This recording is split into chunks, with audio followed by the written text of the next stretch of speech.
वाजपेयी जी की गाथा तो हिंदुस्तान के पहले ऐसे व्यक्ति हैं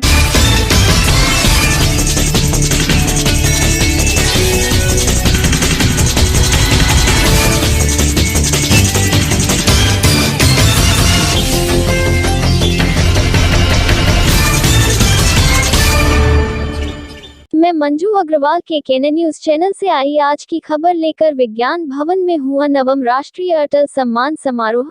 देश विदेश की विभूतियों को दिए गए अटल सम्मान आयोजक भुवनेश सिंघल ने सुनाए अटल जी के साथ बिताए अंतिम दिनों के भावुक संस्मरण। फिल्मी हस्तियों राजनीतिज्ञों कलाकारों का हुआ जमावड़ा। प्रसिद्ध कथावाचक अजय भाई ने अटल गाथा के दौरान किया अटल बिहारी की कविताओं का संगीतमय वाचन। पूर्व प्रधानमंत्री भारत रत्न स्वर्गीय श्री अटल बिहारी वाजपेयी के जन्मदिवस के उपलक्ष्य में विज्ञान भवन में नवम राष्ट्रीय अटल सम्मान समारोह संगीतमय अटल गाथा का आयोजन किया गया। यह आयोजन अटल सम्मान समारोह ट्रस्ट ने किया। कार्यक्रम के आयोजक ट्रस्ट के राष्ट्रीय अध्यक्ष कवि भुवनेश सिंघल रहे। समारोह की अध्यक्षता सांसद व अभिनेता मनोज तिवारी ने की तथा मुख्य अतिथि दुबई से पधारे याकूब मूसा मोहम्मद रहे।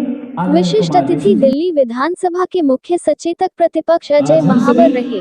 कार्यक्रम का संचालन कार्यक्रम के आयोजक व ट्रस्ट के अध्यक्ष भुवनेश सिंघल ने किया। मंच के सह संचालक प्रसिद्ध एंकर संतोष टंडन रहे। भाजपा के पूर्व राष्ट्रीय उपाध्यक्ष व समारोह के संरक्षक श्याम जाजू, विधायक अजय महावर सहित दिल्ली के सभी 8 विधायक व 104 नवनिर्वाचित पार्षद इस आयोजन में आमंत्रित किए गए थे। अटल सम्मान समारोह के वाइस चेयरमैन नीरज गुप्ता व डिप्टी चेयरमैन नवीन तायल ने आने वाले सभी दर्शकों का स्वागत पुष्पमाला पहनाकर व तिलक लगाकर किया। समारोह के प्रारंभ में प्रसिद्ध कथावाचक अजय भाई ने अटल बिहारी वाजपेयी के जीवन संस्मरणों व उनकी कविताओं का संगीतमय पाठ किया, जिसे सुनकर सभी श्रोता मंत्रमुग्ध हो गए। बार बार बजती लोगों की तालियां सभागार को गुंजा रही थी। लोगों ने बताया कि इस तरह से अटल जी पर अटल गाथा का आयोजन पहली बार देखा, जो आजीवन स्मृतियों में बना रहेगा। अटल गाथा के पश्चात अटल सम्मान अटल जी तो मैं कहूँगा केवल जन जन के, मेरे ही नहीं जन जन के प्रेरणा स्रोत रहे हैं और आने वाले युगों युगों तक उनकी रचनाएं, उनकी कविताएं, उनका मार्गदर्शन भारतवर्ष नहीं अपितु समस्त विश्व का मार्गदर्शन करता रहेगा। आपकी मधुर वाणी में अटल जी को श्रद्धांजलि दी जाए तो क्या कुछ? मैंने अटल जी से केवल यही सीखा है कि जीवन में जो कार्य समय रहते किया जाए वो ही समाज को एक दिशा दे पाता है। मेरी सबसे प्रसिद्ध रचना कभी प्यासे को पानी पिलाया नहीं, बाद अमृत पिलाने से क्या फायदा, कभी गिरते हुए को उठाया नहीं, बाद आंसू बहाने से क्या फायदा, इसी और इंगित करती है। और कहीं ना कहीं प्रेरणा समाज में जागृति ऐसी रचनाओं से ही संभव है। किया जा रहा है, तो आज के कार्यक्रम के बारे में क्या कहना चाहेंगे आप? सर, सबसे पहले सभी को नमस्कार। जो भी है, जो हमारे अटल बिहारी का जन्मदिन के अवसर पर हो रहा है, इसके लिए मैं बहुत बहुत धन्यवाद जो मुझको यहाँ पे बुलाया गया है। और वाजपेयी जी की गाथा तो हिंदुस्तान के पहले ऐसे व्यक्ति हैं जो तक जीता है और आज हम सभी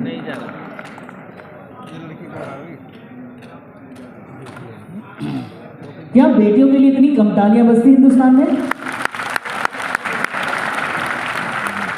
दिव्या कांकरान ने अपने टैलेंट के बलबूते आज बहुत सारे लोगों को पटकनी दिया है। दिव्या कांकरान को खेल जगत में अपनी अतुलनीय काम करने के लिए महिला रेसलर के तौर पे भी जानते हैं, गोल्ड मेडलिस्ट भी हैं। आज हम इन्हें अटल क्रीड़ा शिखर सम्मान से सम्मानित कर पा रहे हैं। एक बार इनके लिए, इनके परिवार के लिए, स्पेशली इनके पापा के लिए भी एक बार तालियां तो बजाई सकते हैं।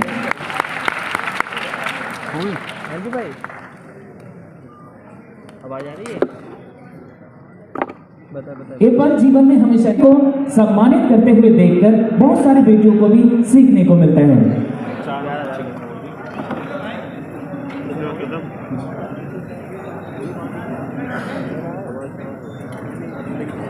तो दोस्तों,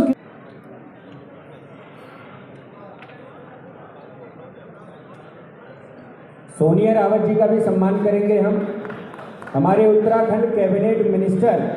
मैं बस ज़्यादा बातें नहीं करूँगा, मैं सिर्फ 4 लाइनें सुनाऊंगा और मैं चला जाऊंगा, क्योंकि जो काम मैं आजकल कर रहा हूँ उसी बारे में मैं 4 लाइन बता रहा हूँ कि वातानुकूलित कक्ष में पले तुम्हारे गीत, मेरे गीत फुटपाथ पे हुए जवान हुए, कि वातानुकूलित कक्ष में पले तुम्हारे गीत मेरे गीत फुटपाथ पे हुए जवान है कि आसमान सुख का बयान है तुम्हारे गीत मेरे गीत धरती के गीत का बयान है। शीशे के गिलास जैसे नाजुक तुम्हारे गीत शीशे के गिलास जैसे नाजुक तुम्हारे गीत मेरे गीत पत्थरों की चोट के निशान है कि केवल तुम्हारी ही जुबानी है तुम्हारे गीत मेरे पूरे देश की जुबानी। Thank you so much. देखिए, आज 9वां अटल सम्मान समारोह जो हमारी लोकसभा के कुछ लोग मिल कर के करते हैं, हम सभी उसमें शामिल हैं और उसमें भुवनेश सिंघल हमारे इसके प्रमुख हैं। मैं समझता हूँ आज 9वें वर्ष में ये कार्यक्रम विज्ञान भवन में होना, विज्ञान भवन के मुख्य हॉल में होना, ये अपने आप में एक उपलब्धि है। और जिस प्रकार से अटल जी की कृति को, अटल जी के जन्म दिवस को लोग स्मरण करने लगे हैं, वो भी एक बहुत ख़ास बात है।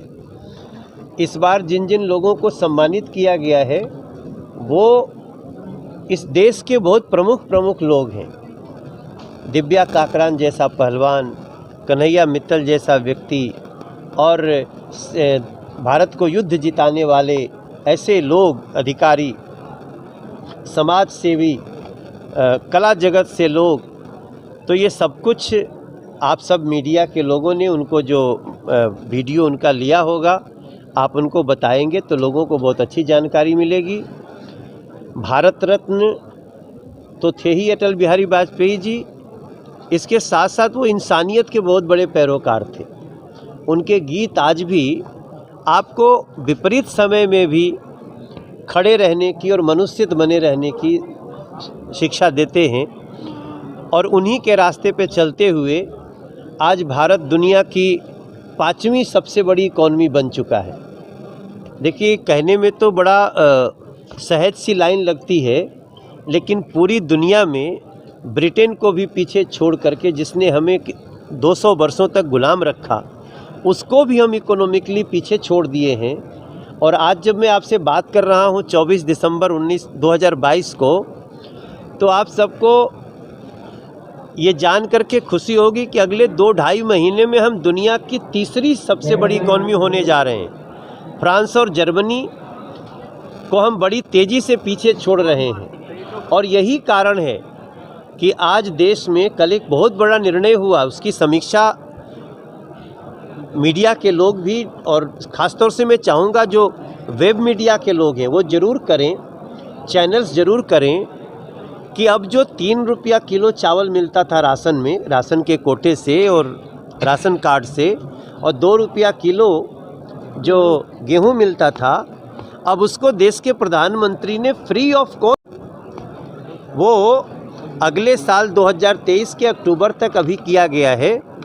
और हम इस दिशा में बढ़ रहे हैं कि अगर हमारी यही गति रही तो जो बिलो पॉवर्टी लाइन लोग हैं, जो गरीबी रेखा से नीचे जी रहे हैं, जो राशन कार्ड के अनाज पे और उनके वस्तुओं पे निर्भर करते हैं, उन लोगों के लिए इसका लगभग 2 लाख करोड़ का खर्च आएगा जो नरेंद्र मोदी सरकार वहन करेगी। तो हम मात्र दुनिया भर में केवल आंकड़ों के आधार पे ही नंबर 5 इकोनॉमी और नंबर 3 बनने के कगार पे नहीं है, बल्कि हम उसका गरीबों को लाभ भी दे रहे हैं। और मैं समझता हूँ ये सुशासन दिवस पे ये बातें भी याद रखनी आवश्यक है।